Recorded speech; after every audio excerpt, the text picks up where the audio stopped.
જય મા મેલડી. આજે મારે વાત કરવી છે મા મેલડી પર. જો વિશ્વાસ રાખીએ તો મા મેલડી કેવા પરચા પૂરે છે.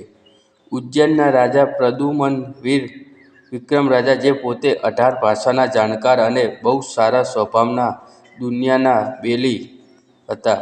એક સમયની વાત છે, રાજાના મનમાં થયું કે મને યોગ સિદ્ધિનો મંત્ર શીખવો છે. મને કોણ શીખવાડશે? આપણા રાજ્યમાં તો આ મંત્ર કોઈને આવડતો નથી. બહુ વિચાર કર્યો. વિચાર કરતાં કરતાં મનમાં થયું કે આ મંત્ર તો કામરૂ દેશમાંથી જ શીખવા મળશે. એક દિવસ રાજા પોતે રાતના સમયે નીકળી ગયા અને પોતે કામરૂ દેશમાં હાલી નીકળ્યા. અઘોર વનમાં જ્યાં બાવા બારનાથ ગંધર્વપ્રભા સમરાની માલિપા આંખ બંધ કરી ઘોર સાધનામાં હતા, ત્યાં આવીને રાજા બોલ્યા, અલખની રંજન. ત્યારે બારનાથ બાપાના મનમાં થયું કે આ અડધી રાતે મારી પરવાનગી સિવાય ચકલું પણ ન ફરકે, આ મનુષ્ય કોણ આવ્યું? ત્યારે બાવાએ આંખ ખોલીને કે કોણ છે તું? રાજા વિક્રમ એ કહ્યું કે હું ઉજ્જૈન નગરીનો રાજા છું અને મારે યોગ સિદ્ધિ મંત્ર શીખવો છે. ત્યારે બાવો ખડખડાટ હસવા માંડ્યા અને કહ્યું કે તું રાજા છે, તારે આ મંત્ર શીખીને શું ફાયદો? રાજાએ કહ્યું, મારી પ્રજા માટે. બારનાથ બાવો વિચારમાં પડી ગયા કે આને શું કહેવું. ત્યારે કીધું કે ઠીક છે, હું તને શીખવાડીશ, પણ તારે ભૂતળી વાવના તળિયેથી એક લોટો પાણીનો લાવવો પડશે, ત્યારે હું તને મંત્ર શીખવાડીશ.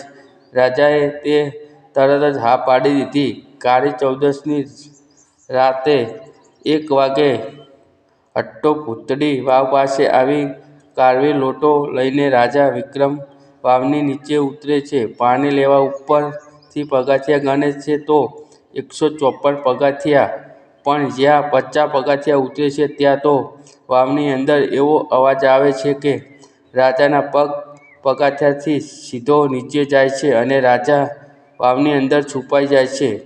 ઉપરથી અવાજ આવે છે કે ખાઈ જાઉં તને, તારા કાળજા ખાઉં. અને રાજા વિક્રમ વિચારમાં આવી જાય છે કે આ શું? હવે મારું મોત નક્કી જ છે. બીજું કંઈ સૂચતું નહોતું રાજાને. ત્યારે મનમાં વિચાર આવ્યો કે બાપ, લાવ ને મારી કુળદેવી મા હિંગળાજને યાદ કરું, મારી મદદ કરશે અને મને જીવતો મારી મા કાઢશે. ત્યારે રાજા મા હિંગળાજનું સ્મરણ કર્યું અને માતા આવ્યા. કીધું, બેટા તું અહીંયા, તારે અહીંયા આવવાની શું જરૂર પડી?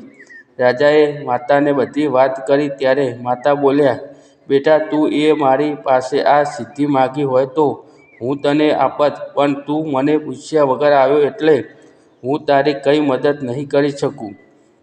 તેમ કહીને માતા હિંગળાજ ત્યાંથી ચાલી નીકળ્યા.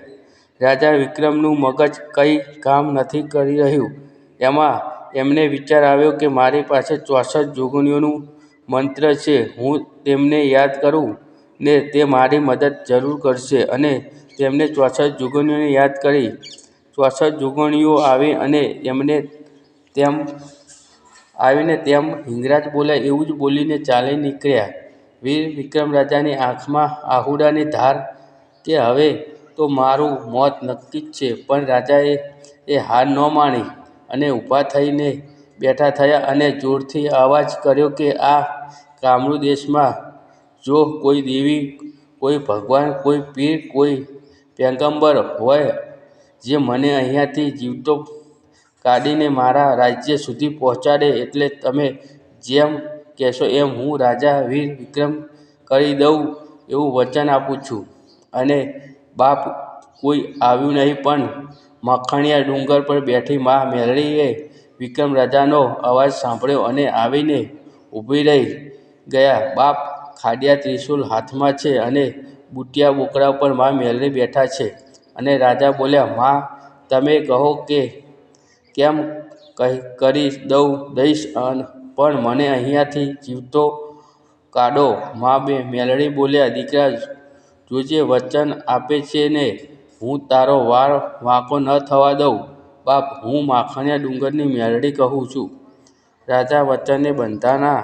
મા મેલડીએ રાજાને ત્યાંથી બહાર કાઢ્યો. બાપ અને રાજા બોલ્યા, બોલો મા, મારે શું કરવું પડશે? તો માતા બોલી, તારું કાળજું કાઢીને આપ મને.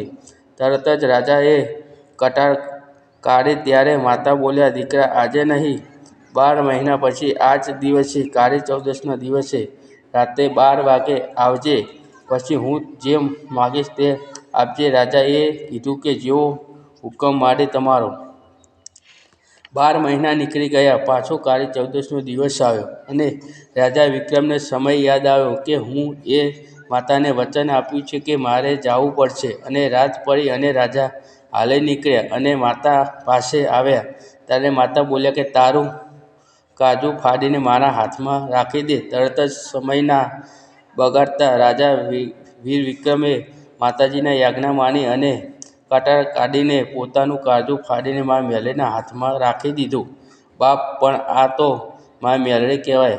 બાપ, માતાજીએ પાછો રાજાને જીવિત કર્યો અને કહ્યું કે રાજા, તારી ભક્તિથી હું પ્રસન્ન છું. બાપ, મને તારું કાળજું નથી, જેથી તું તારા ઉજ્જૈનના રાજામાં મારી સ્થાપના કરજે. અને જો ઉજ્જૈનની મેલડી તરીકે દુખિયાના દુઃખ ભાગીને ભૂખું કરી દઉં તો માનજે. માખણીયા ડુંગરની મા મેલડી બોલી હતી. બાપ, જય મા મેલડી.